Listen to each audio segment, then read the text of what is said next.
Our story begins 60,000 years ago.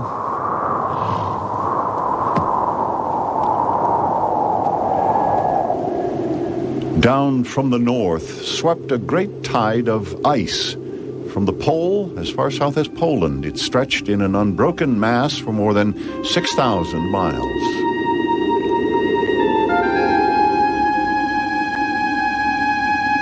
Locked in this icy mass was so much water that lakes, rivers, seas, and oceans dried.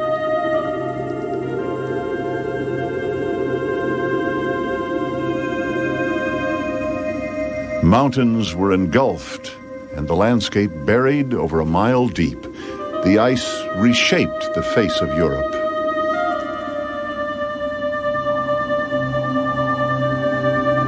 Where it stopped lay a bleak landscape, but one that nevertheless bore life. Evolution had thrown up many strategies for survival. Some animals were woolly, wearing thick coats to keep out the intense cold, while others lived under the snow.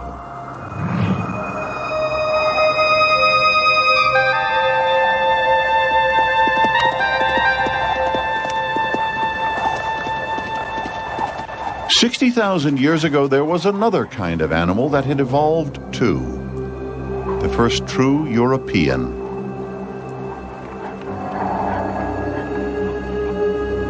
Neanderthal man.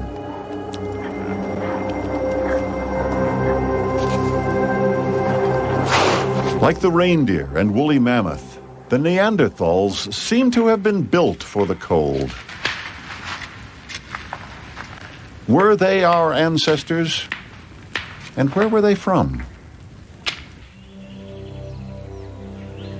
It all began in Africa. 6 million years ago, the ancestors of the chimpanzees and the ancestors of humans began to go their separate ways. 2 million years ago, among the wealth of other wildlife, there were at least 6 distinctly different human types. None of them us, not yet.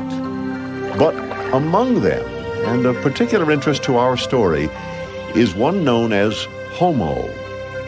From the few fossil skulls, it is possible to reconstruct the face that gazed across that African landscape.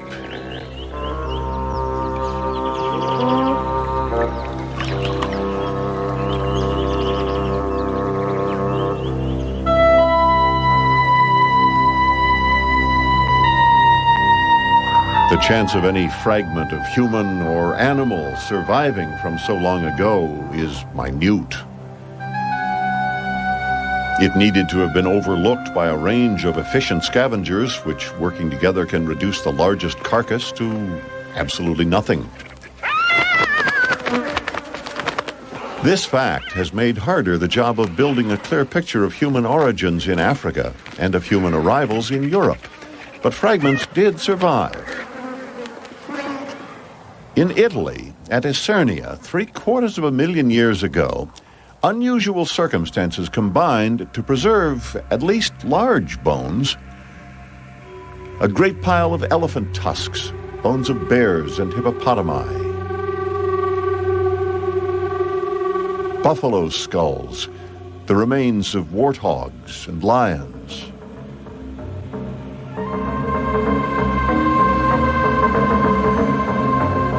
But it is far easier to preserve those uniquely human remains, tools.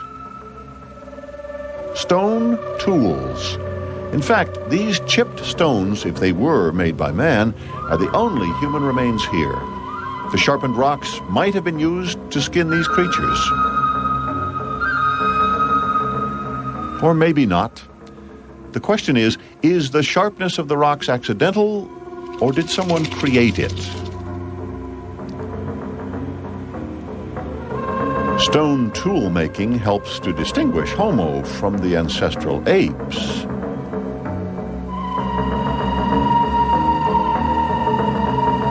But it is hard to tell with a piece of flint whether it is sharp naturally or artificially.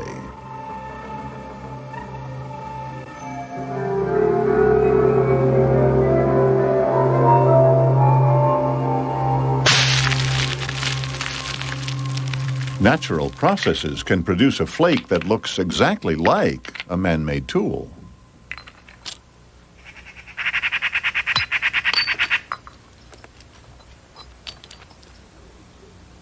But 500,000 years ago, tools were being made, and here the chippings lie.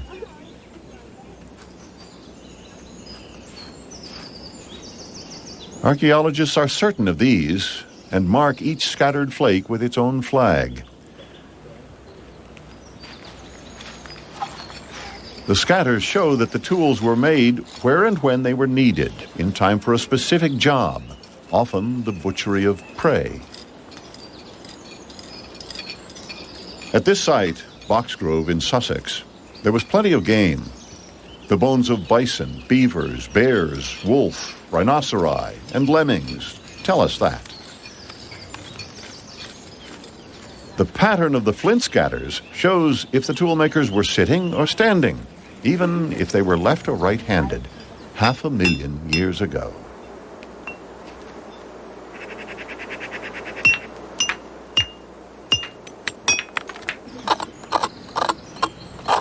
Occasionally, as the archaeologists uncover the flints, they find the fossilized bones of the animals that were actually butchered.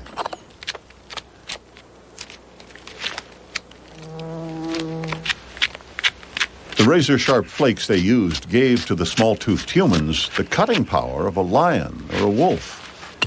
And though at this time the range of tools was small, they were often beautifully made, particularly the carefully crafted hand axes.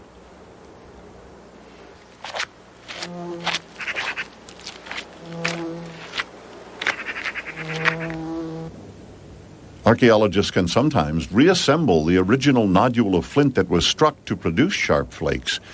This allows them to work out the exact sequence of events as the toolmaker worked. This nodule was struck repeatedly to make a series of cutting flakes. But when the toolmaker got to this point, he or she realized the flint had a flaw which made it impossible to continue. In a fit of anger, he smashed the remaining nodule to pieces.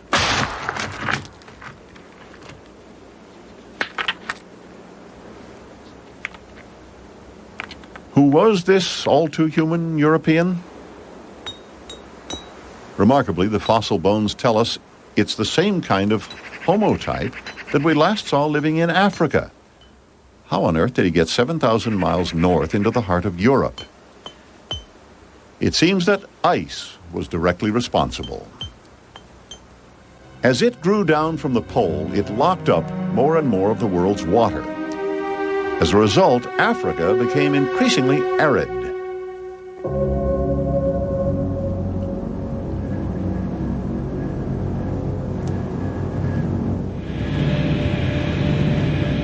Very slowly as the ice cap itself expanded, the grazing herds moved their range to the wetter north in search of new pastures. So the predators, the big cats, the wolves, the hyenas, and some of the humans went too. The Homo-type humans followed the prey out into the inhabitable margins between the dry south and the frozen north, coming at last, for the first time, to Europe. After this first big push out of Africa, humans found themselves in a continually changing world. Over the millennia, the ice kept coming and going. In the past 1,000,000 years, there have been no fewer than 17 of these glacial tides. In fact, we are still in an ice age. It's just that the tide is out. Eventually, whether we like it or not, the ice will return.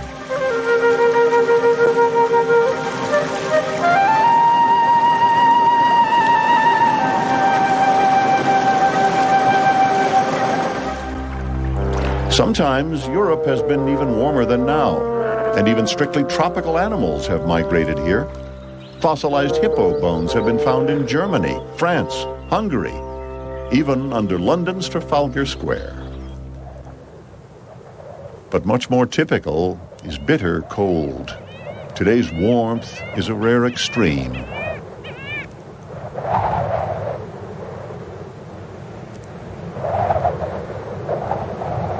For 900,000 of the past million years, Europe has been a frozen, unforgiving place in which all life faced extreme cold as a crucial factor in the battle for survival.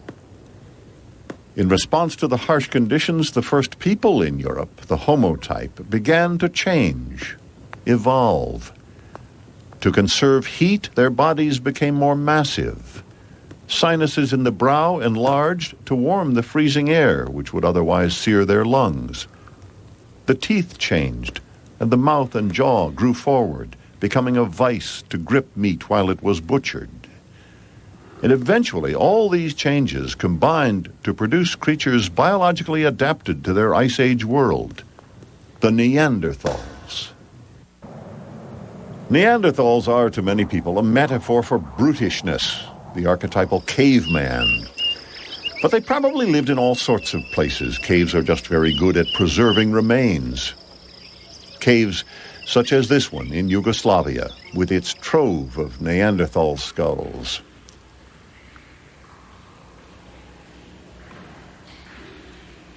One has a deep wound which is healed.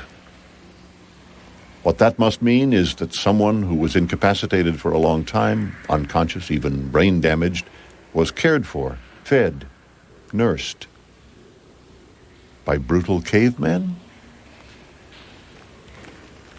Neanderthal brains were about the same size as ours, or even larger. Not only did they bury their dead, they did it with some ceremony. Animal skulls have been found carefully arranged around their graves, and fossilized pollen suggests there were flowers there too. All of this implies some concept of an afterlife, or at least a sense of loss, a need to readjust through ritual, as we do in different ways today.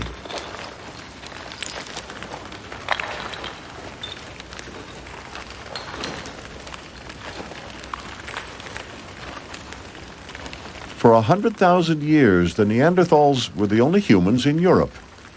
And then something happened. They were sophisticated, caring, certainly adapted to the geography and the climate, but they vanished. 35,000 years ago, one human face of Europe was replaced by another. Ours. Physically identical to us in every respect, these were our true ancestors. Where did we come from? Another great ice age cycle had begun, and once more the plains of Africa had dried out. While the Neanderthals were evolving in Europe, our direct ancestors had been evolving in Africa. All the races of human on the earth today are descended from these African ancestors.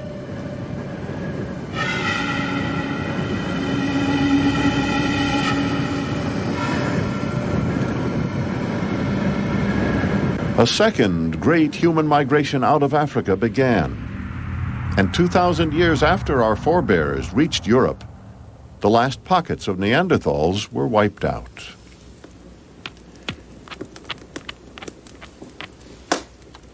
No intermediate fossils between Neanderthals and ourselves have ever been found. It seems that we simply took their place. Violently, maybe, or by simply outcompeting them with the aid of a more complex social structure, a more advanced toolkit. We may not have had the Neanderthals' strength, but we were better with our hands. Our toolkit was based around long flint blades, struck from a carefully prepared core. These blades could be worked by precise new techniques to create spear and arrowheads.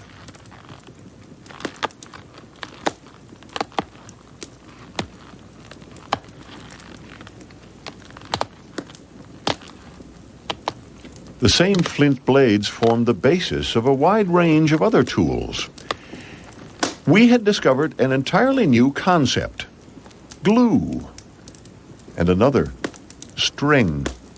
With a mixture of plant resins and beeswax, secured with animal sinews, we could attach flint to a wooden shaft to make stone-tipped spears and arrows.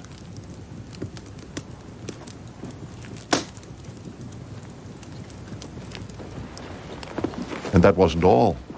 We had shoes and well-made clothes. We even had whistles made from the toe bones of deer, perhaps for coordinating the hunt.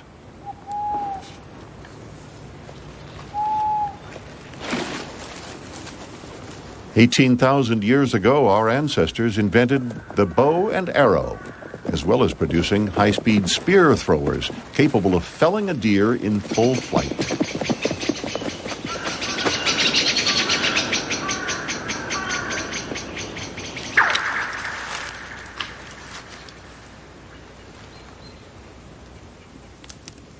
Our hands never seemed to rest.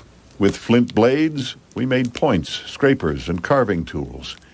And with them, we made Europe's first works of art, true-to-life etchings of animals, and sculptures such as these swimming deer with all life's proper dimensions, realism down to the folds of skin around their eyes. 23,000 years ago, a human in Europe sat down and carved this tiny, exquisite head.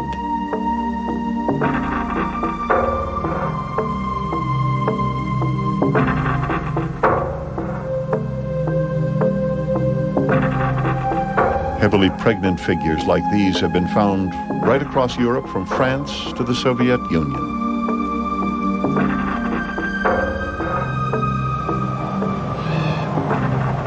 The end of the Neanderthals and our arrival took place in one of Europe's warm periods. Then, 20,000 years ago, the ice started to move again. Another ice age had begun. The Neanderthals had evolved physically to withstand the cold, but would modern man be able to cope with the same bitter conditions? Unlike their thick-coated companions, they were not biologically adapted to the cold. They had to use their wits. Right up at the very edge of the ice, where there were no trees to build shelters, they built them instead out of the animals they killed. 15,000 years ago, huts made of the bones of mammoths.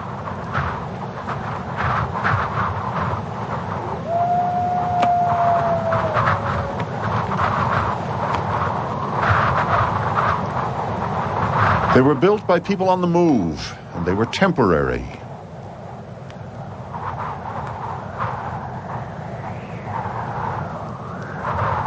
When in use, they would have skins drawn tightly over the frame.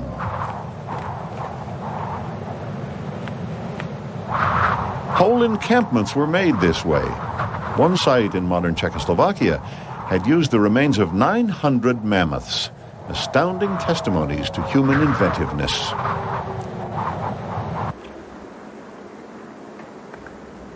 The peak of the cold corresponds to a peak of creativity. It was now that people began to paint, and to paint the principal objects of their desire, their prey, like the bison. But the paintings were no clumsy efforts.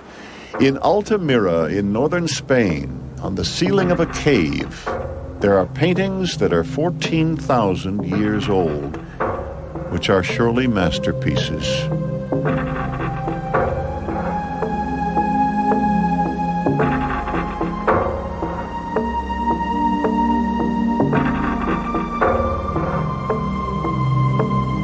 The very contours of the rock have been used to recreate the hunched power of a bison. These ceilings were discovered in 1879 by a 9-year-old girl. Her father, an archaeologist working in the cave, was so engrossed by the debris on the floor, he never thought to look up. The paintings matched their subjects so perfectly that at first other archaeologists refused to believe that they were what they were. They said they must be fakes.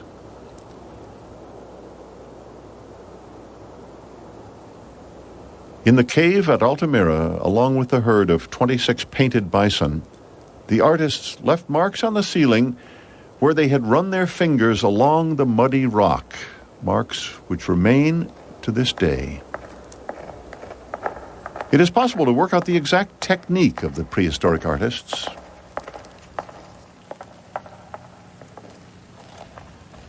First, they used a stone to scratch out the animal's shape. Then over that, made a charcoal outline.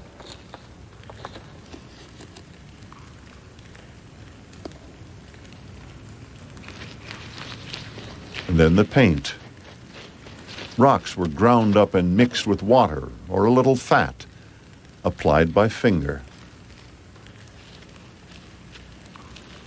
If Altamira's vision of bison is the prehistoric Sistine Chapel of Spain, France has Lascaux, 450 miles away. The same masterful execution with a larger assortment of subjects. Perhaps there was a school of painters, a guild, even a priesthood, who decorated caves throughout the region. But what are they for? Why are they so often in places so hard to reach and so dark? Maybe they are illustrations for hunting lessons or for stories. Maybe they were done for pleasure or decoration, or all of these. There is no reason why they couldn't have had a rich culture, and by the evidence of their painting, they probably did. It's just that the paintings are the only messages to make it from their age to ours. And until somebody invents time travel, we will never know.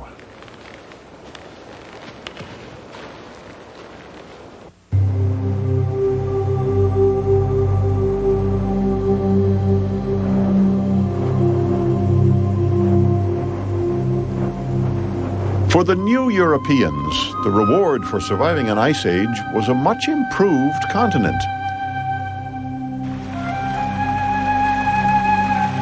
The world emerged from the melting ice cap as if from a cocoon, newly shaped, fresh, well-watered, vibrant.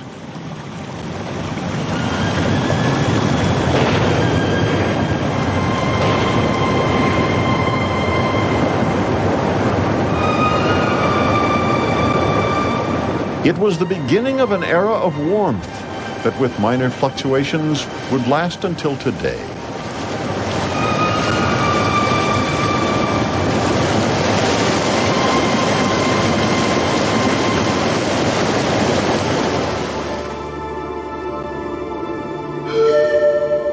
It was the beginning of present-day Europe. European mountain ranges are the result of larger mountains being carved by ice, and where they poked above the ice, shattered by frost, to become the jagged peaks of today.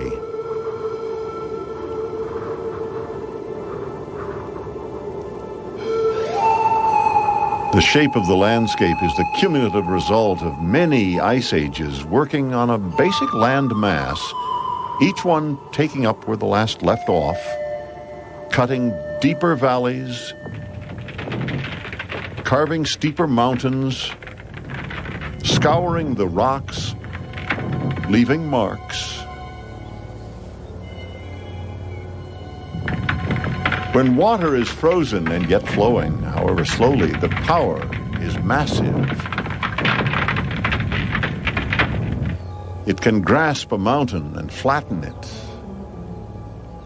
pick up its debris and dump it in incongruous piles hundreds of miles away.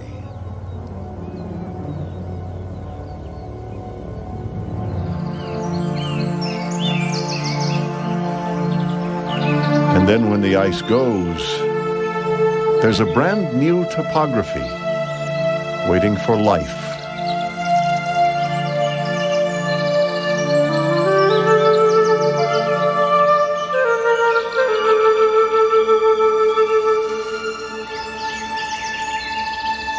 to now, there had been one basic human way of making a living. Restless, often nomadic, hunting and gathering, following their prey.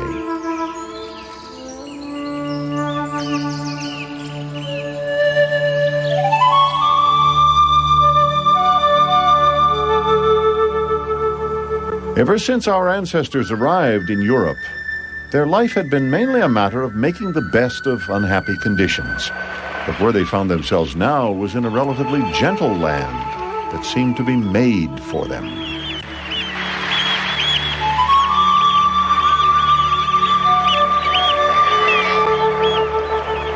People could settle permanently beside lakes and never exhaust the food supply.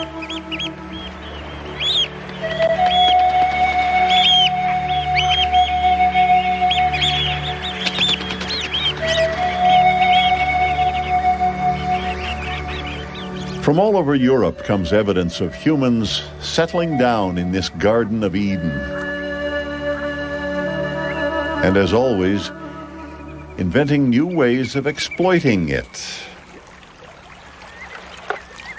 One group of people in Denmark developed a highly sophisticated eel fishing technology with canoes, night lighting, special forked spears for gripping the slippery prey.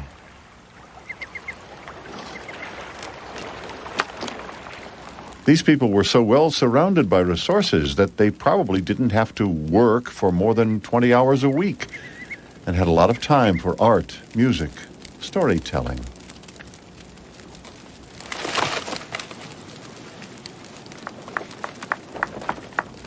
Fish was the perpetual resource, so important that in at least one settlement, Lepenski Vir on the Danube, the people carved fish for gods.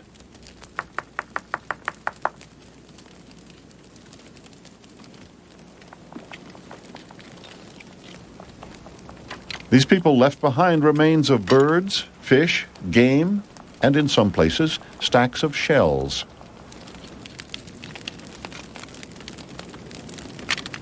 The shells in shell middens, found in prehistoric sites all over Europe, still lie where they were thrown after the flesh was plucked out of them. Maybe swallowed raw, or maybe put in a stew boiled with hot stones.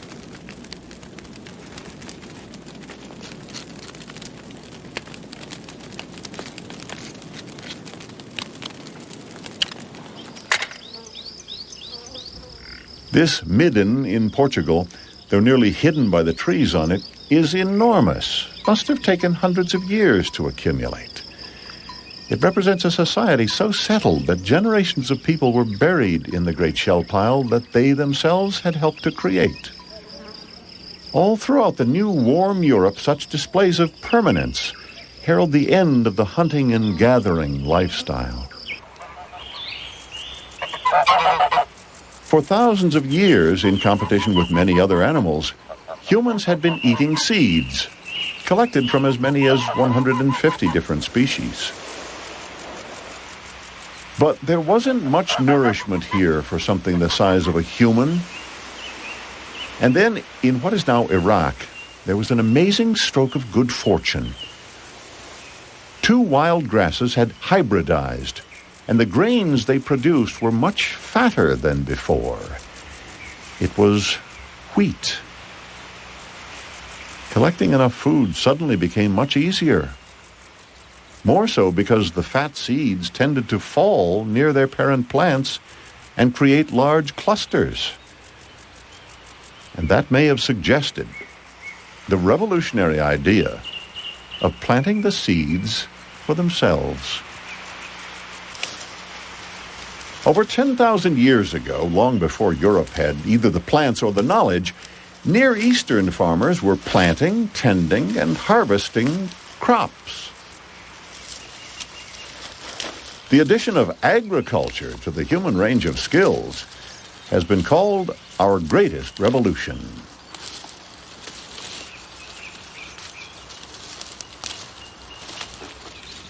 The collected heads of wheat had to be processed. First, the seeds had to be freed from their spiky glooms. It's thought by singeing.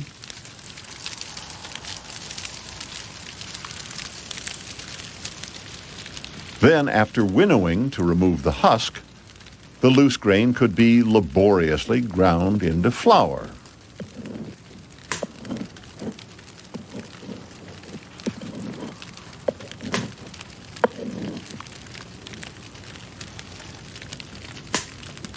Hunter-gathering had needed exceptionally game-rich areas for any sort of permanent base. Most people were continually on the move, following their prey. Farming meant that the whole continent, the flatter parts at least, was open to human settlements.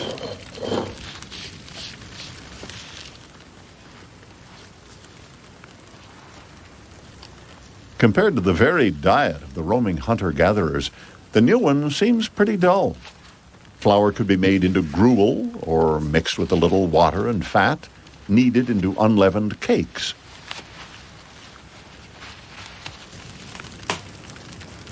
Given taste, perhaps, with honey.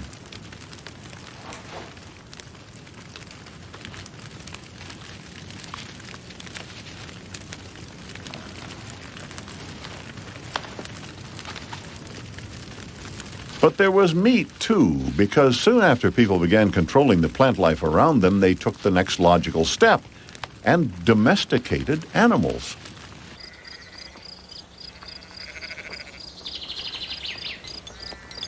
Starting with the dog as hunting assistant, prehistoric people developed from the idea of growing their own seeds to the concept of raising their own prey. They tamed a succession of now familiar species. Sheep, goats, pigs, cattle, cats, about a dozen others. The precursors of today's docile domestic animals were often formidable beasts. The ancestral type of sheep, for instance, were tough, aggressive, extremely athletic.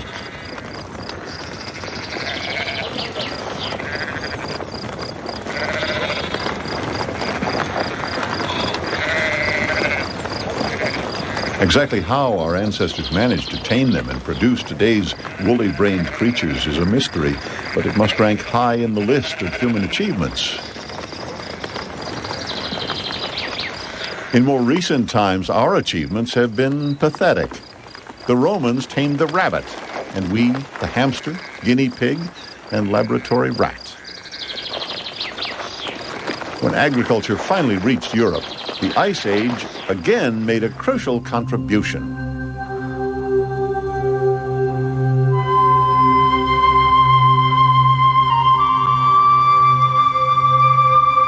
As the ice sheet retreated, it left in its wake vast amounts of finely ground debris, the powdered remnants of the mountains it had flattened.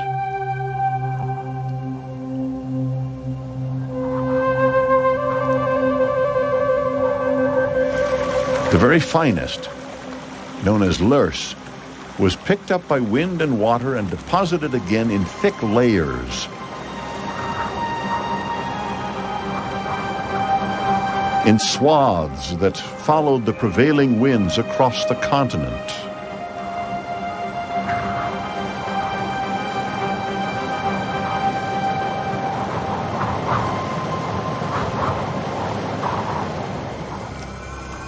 The loess left by the ice made very good farmland, fertile and easy to work. The first European farmers spread along the bands of loess wherever they led. Of course, the rest of nature hadn't been waiting for agriculture to find its way to Europe. Often forests had already grown up on the fertile loess.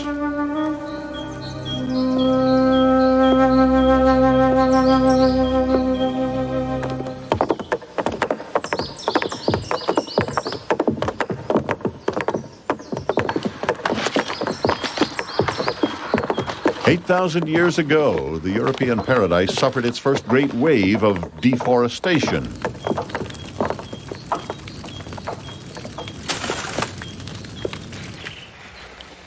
Later, cattle came, not for their beef so much as for their living muscle.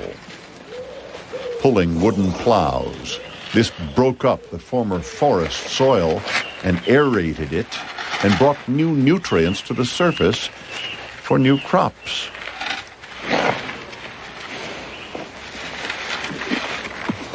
Agriculture, while bringing stability, brought other changes. Farmers could build permanent houses, sheltering the same family for generations.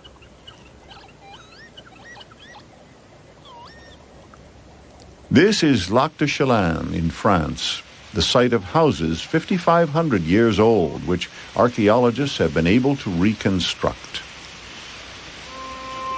From the site, they have excavated clay pots, beakers, cheese molds full of holes.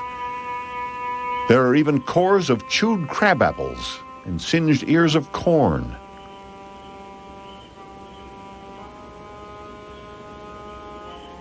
For all the security that agriculture conferred, it also meant the end of the 20-hour working week. The labor was long, and the ties to the land were firm. For some, it was miserable. These bones tell the story of a grueling, brutish life. She was a young woman, somewhere between 18 and 24. Her toes were arthritic, with large masses of bone growth where none should be, probably caused by repeated and excessive pressure.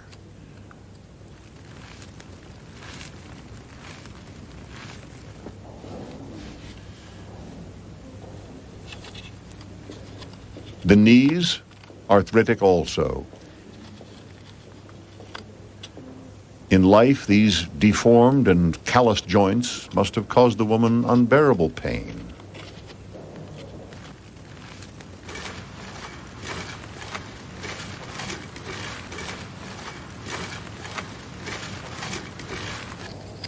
The vertebrae from her lower back are crushed and bent.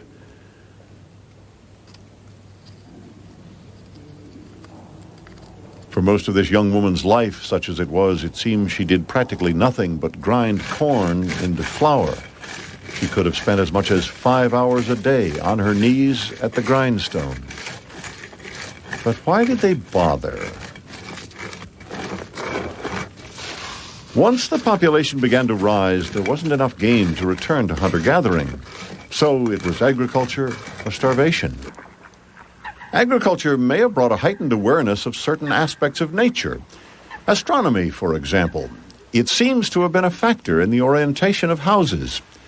Some of them seem to have been aligned with the summer solstice. An effect of farming, perhaps, was an increased sensitivity to the seasons.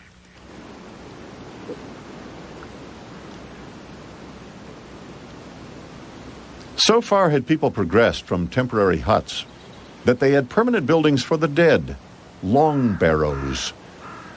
And some of them were aligned toward the winter solstice. Summer for the living, winter for the dead.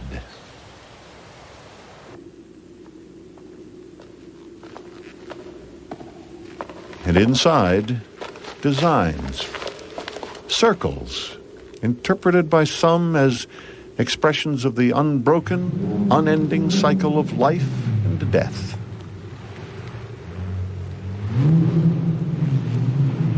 This tomb, Newgrange in southern Ireland, was built over 5,000 years ago.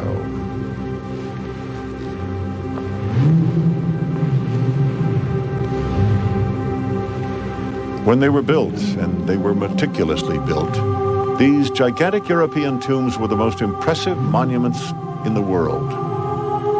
Even the pyramids would not be started for more than 1,000 years.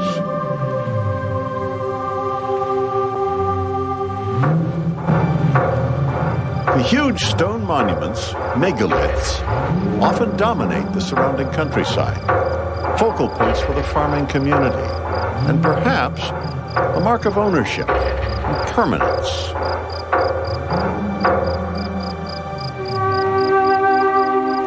Another monumental fashion spread from either northern France or the Iberian Peninsula. Huge standing stones, such as these in Portugal.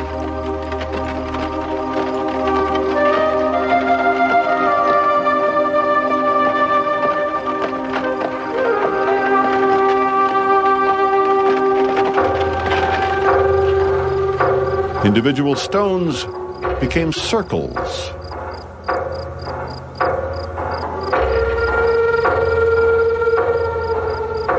From Portugal to Scotland.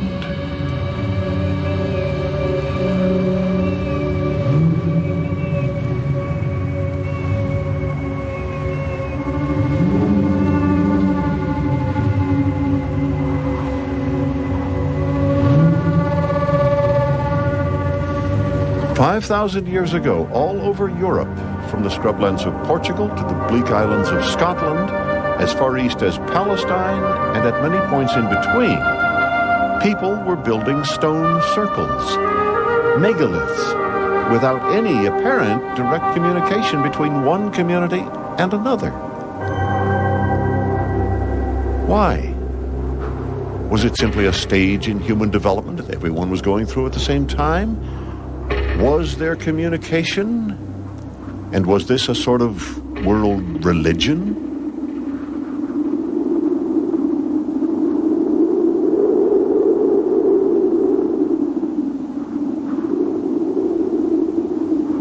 The bones and tools of our early ancestors are open to analysis and interpretation, but their thoughts and beliefs are not. By now, agriculture had reached a peak of success. The population had grown. Farmland was hard to find, and for the first time in European history, people built fortresses to defend it. The tools they used to build them and the weapons they used for defense were not made of stone.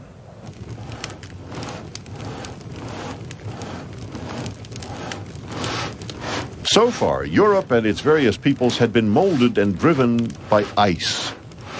Now, they turned to fire. 6,500 years ago, the age of metals had begun.